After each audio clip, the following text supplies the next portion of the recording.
We here at Lakefront TV have done 50 shows of Salute. We'd like to keep it going with at least another 50. We need your help. We're proud of what we've done, and we were very thankful for the guests we've had on the show in the past. But we'd like to have some more guests, so if your group or you as an individual have a story you wish to tell, give us a call at 352-728-9707. We're looking for people who live in Lake County and the villages. And thank you for watching Salute. Take care.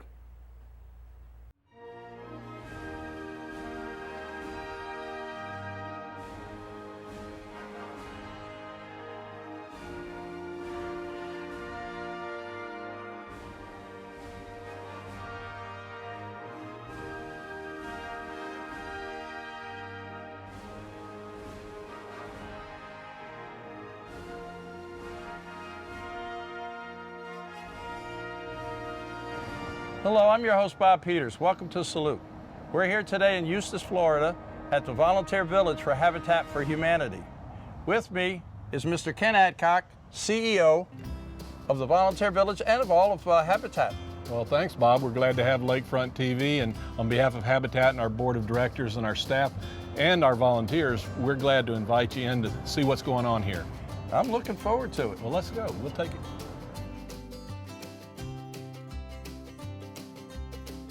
So this is our community room. It can hold about 100 people. Red Lobster donated all of the tables and chairs for it.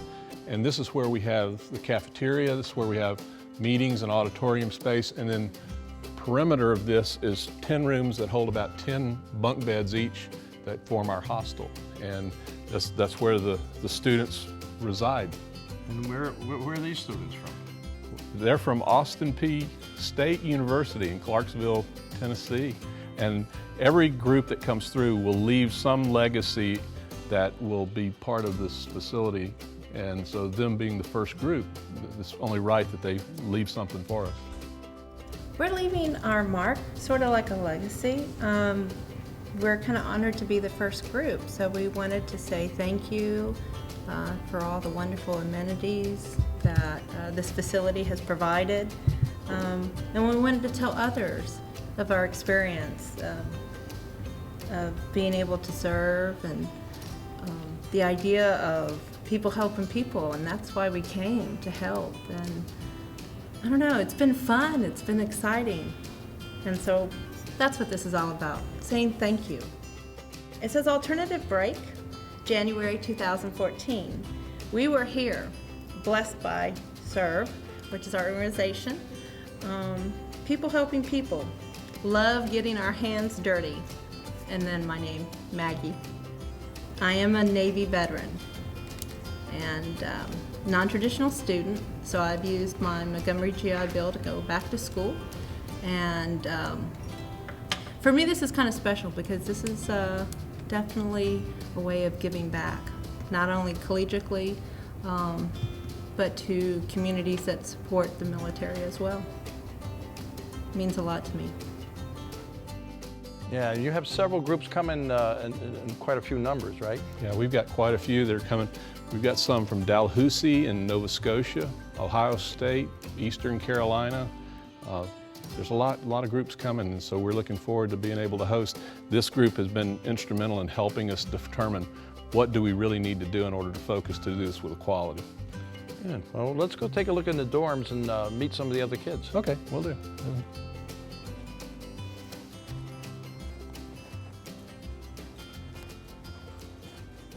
What room are we in now, Kent?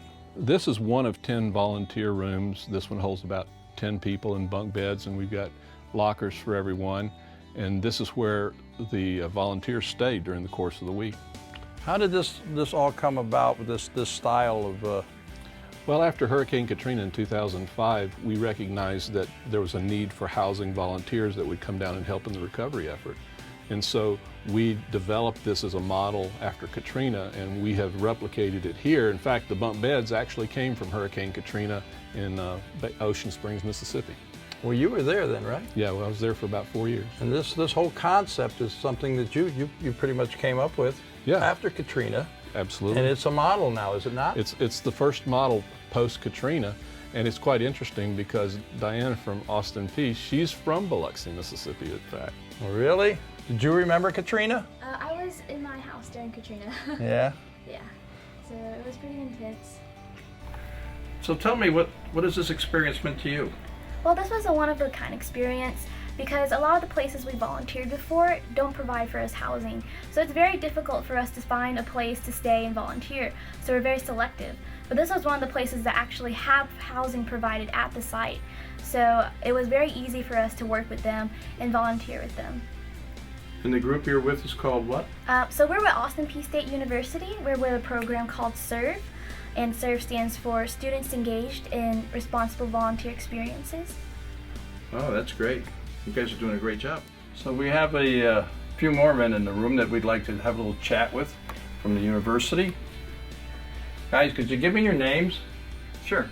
My name is Daniel Anderson. Where are you from, Daniel? I'm from Clarksville, Tennessee, born and raised. Born and raised. Yep. And your partner there? I'm Dominic Shannon. I was just raised in Clarksville. I was actually born in Honolulu, Hawaii. And you've enjoyed this experience too, I gather, eh? Oh, definitely. I mean, you can only get so used to your simple volunteering, like working at a food drive or helping little stuff like that, but going to a trip 12 hours away and just helping out people who really need you, I mean, you can't beat that. Yeah, making a difference. You definitely feel it. Well, I thank you guys for coming. It's quite a good group you have here. And you got quite a few more. Yeah, in fact, we might head out and see what they're doing. All right, let's go.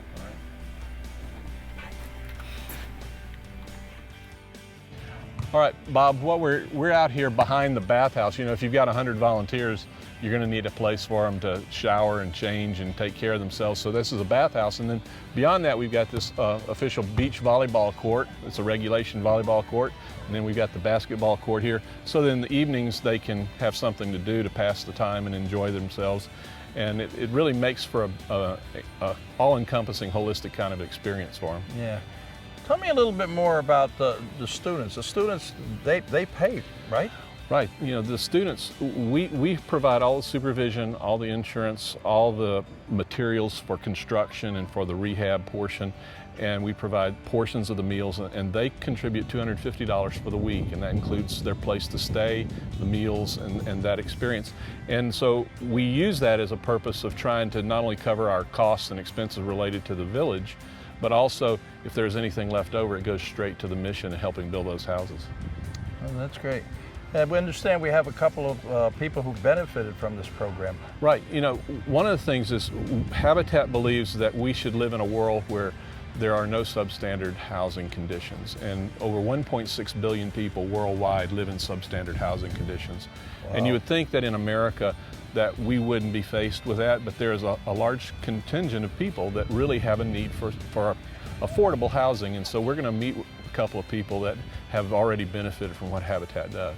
I'm looking forward to it because I do know one of them. Yeah, absolutely. Yeah, it'd be good seeing them again. Yeah. All right, let's go inside. Sure, look forward to it. When I first came into your office, I know y'all saw us crying. That was the most enjoyable thing in the world, is to know that you're getting a home of your own. You know, something that you can call my home. I can walk away from it, go away, come back to my house. And I'm grateful and I'm thankful. I've told everyone, you know, that through Habitat, soon and very soon, in 3 or 4 months, I have a place to call my home. Joining me now is Mr. Curtis Walters. Curtis was a United States Marine, served during Vietnam, and it's good to see you again, brother. Likewise. You are one of the very first recipients of a house from Habitat. Yes, I was. Can you tell us a little bit about yourself? You served in the Marines what years? I went in 1967. I got out in October of 75. And I see on your hat you have the Purple Heart. Yes, I stepped on a mine over there at one of my little tours, but God bless me and I came back home. Yeah. And how did you wind up getting involved with Habitat? And My granddaughter came over and was talking to Renee. And so she said, my pop-pop's a veteran. And at that time, Mr. Ken and the organization was looking for a veteran to help get a home. So when I came over, I went right into the program, and that's how I got involved with Habitat through my granddaughter and Renee. I understand that the house you were living in was a little bit worn down, eh? But yeah, it had done bit to dust. Seen better days? Oh yeah, it was there. I remember my mother telling me when I was a baby, back in the old days when they first took me to that house, that was belonged to my uncle and Amy, and both of them was up in their age before they passed, you know, and I'm 65, so I lived in there for about 3 years, you know, prior, but it started deteriorating, and so God blessed me to connect with Habitat. So now I got a Habitat home, and I'm happy and enjoying it. I first met you a couple of years ago, and we talked about this new house, and you know, I'm really happy for you. How many rooms is it? 2 bedrooms, living room, garage, big, huge shower, bathroom, nice front yard and backyard, and it's very comfortable. Very comfortable. I understand with the Habitat houses, you have to put in sweat equity. Yes. And you had to help out on it? Yes, I did that, and one of my friends and came over, and some other people helped, you know, with the sweat equity, and even we did the work putting the windows in and all that with Marv. He was the older gentleman that was the crew leader out there, and he taught us a lot. Taught me a lot, at least, you know. And I went to other homes and helped them with the type of medication I was taking didn't allow me to do too much work out there in the sun, so they sent me in the Habitat office, and that's what I did for a while. Oh, that's great. So was it furnished, or did you get any help furnishing it? Or? Oh yeah, they surprised me. Yeah. They had 2 ladies came over, and they said they were designers. I didn't understand, you know, because that's my first home. I was looking at, I got to buy this and I got to buy that. And she said, well, Curtis, we gonna hook you up. So the organization in the village and the organization down in Claremont, they all got together and they furnished my house for me. Oh, that's great. Yes. That's great. It's a pleasure to be among someone that's going to receive a home pretty soon, and that's me. I just want to thank you all, and thank you. This whole experience, it's got to be pretty moving to you. How special, you know, if you could sum it up in words, how special is this to you? I mean, you know, I would have loved to have been there the day that you got those keys. Oh, I tell you, it was like a little kid getting his first lollipop on his own, you know, and it was so wonderful because of the love and the kindness that the people and the neighbors showed, and they brought me in an old 1918 Model T car, and it was just awesome, you know, to step out of that car and walk down that walkway and meet those people, wave at them, talk to them, and when I cut the ribbon, everybody came in. And I'm like standing there like, oh my God, is this mine? And truly it is, and I enjoy every bit of it. Well, Curtis, it's been a pleasure seeing you again, and I'm really happy for you and your home. Do you have any words to any other veteran out there you think that might fall into this program? Don't give up. There's help. All you got to do is seek it. And Habitat in Lake and Sumter County is willing to help all veterans. All they got to do is come and apply for it. And that's all they have to do. Very well said, my friend. Once again, thanks for the interview. It's good seeing you again. Joining me now is Lapita Olson. Did I said that right? Yes, you did. Well, Lapita, I understand you just received a house from Habitat. Can you tell me a little bit about yourself and how you got involved? Well, my husband and myself, we walked into the resale store and we just kind of like, oh, well, let's just pick up the pamphlet and fill it out. And you never, you know, you kind of just do these things. Maybe it's a possibility. Renee called us back right after we put it in, and we started the process from there. Renee's still actually a really, really good friend of mine, by the way. That's good. Yeah. All right. But I'd like to know a little bit about yourself. From what I understand, you moved around a lot, or?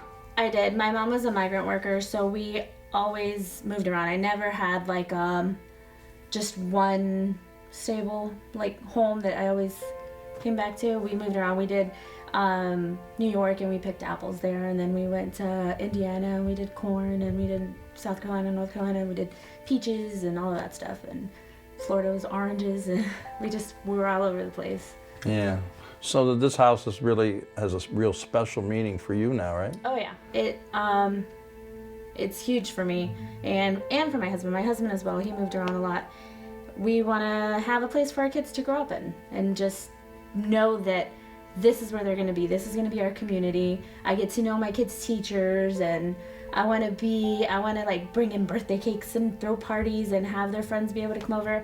I want to go to all the football games, soccer games. I want to do everything and want to be a part of the community and not worry about where I'm going to move to next year and have to remake friends, and my kids have to remake friends and everything. This means a lot to me. Yeah.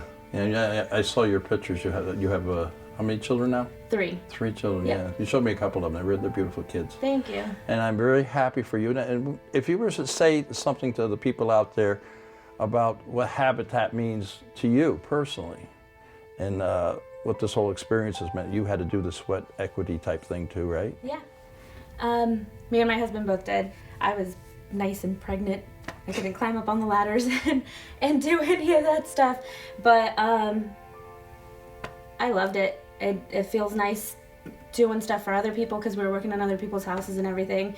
And then the Build-A-thon came along and we got to work with all those volunteers, and we worked on our own home, and it gives a whole new meaning to putting blood, sweat, and tears, because I hit my finger with that hammer a couple times, and I got to work with all the volunteers, and I thought it was amazing that they would come down and do something just because they wanted to, not because they had to.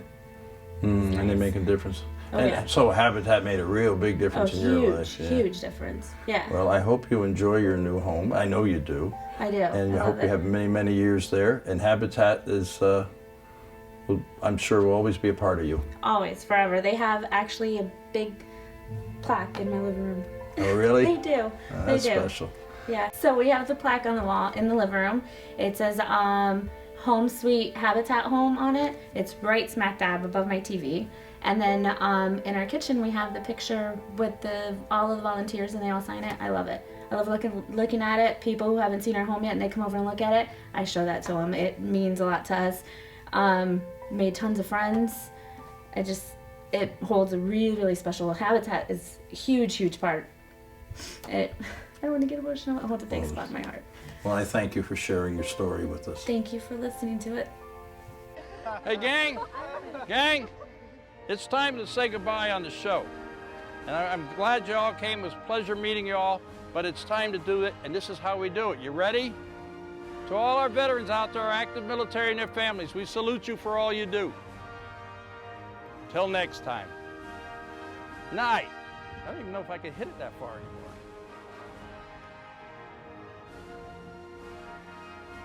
All right.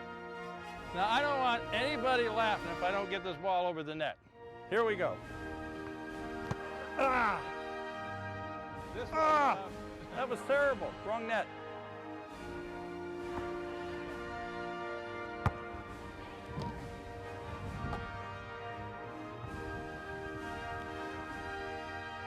Give it to Bob again. Let him practice. Ace! Ace! Ace! Ace! I give up. I win. It's enough of that for me.